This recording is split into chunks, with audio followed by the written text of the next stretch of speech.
Well, let's talk about friendships for a minute. Here's how you know if someone's your friend. A, you can tell them bad news, and they'll listen. They won't tell you why, you're stupid and why that bad thing happened to you and how something worse happened to them once and, derail the whole conversation. You can actually tell them bad news and they'll listen. So that's a good thing. And then this is a weirder thing.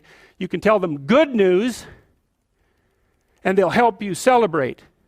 And that's a really good way of deciding who you should have around you, because if you have someone around you, something good happens to you and you're kind of afraid to even admit it because, God, something good happened to you. It's like, you let that be known and it'll certainly be taken away.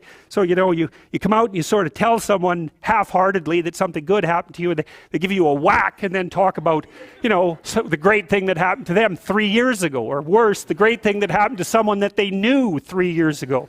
It's like, go away from that person. They're not helpful to you, and they're not helpful to themselves either. And so you want to surround yourself, you got to think about this. You got to surround yourself with people who want the best for the best part of you. You can hang around with weasels and losers that are trying to pull you down to justify the fact that they're spiraling downhill as well. And the upside of that is you don't have to have any responsibility, and you can all whine about how wretched life is, so that's pretty attractive. But I would say it's also a bad medium to long-term plan. And so it's acceptable and desirable to try to surround yourself with people who are facilitating your development. And you might say, well, I've got people around, I know them well, they're not doing that well, and they don't fit into that category. It's like, what's your point? What are you going to do with them exactly? If they'll listen and cooperate with you and move towards a better future, great. If they don't pay any attention and they keep doing the same damn things over and over and they're not going anywhere and it's painful, then maybe the proper thing to do is say, you just have your misery.